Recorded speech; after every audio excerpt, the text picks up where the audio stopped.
phối trực tiếp ở công ty tại Phúc Vinh.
Đây là màn hình điều khiển của máy.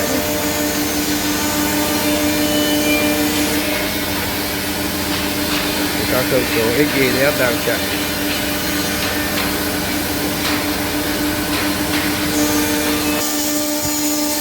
Đây là một số sản phẩm chưa làm.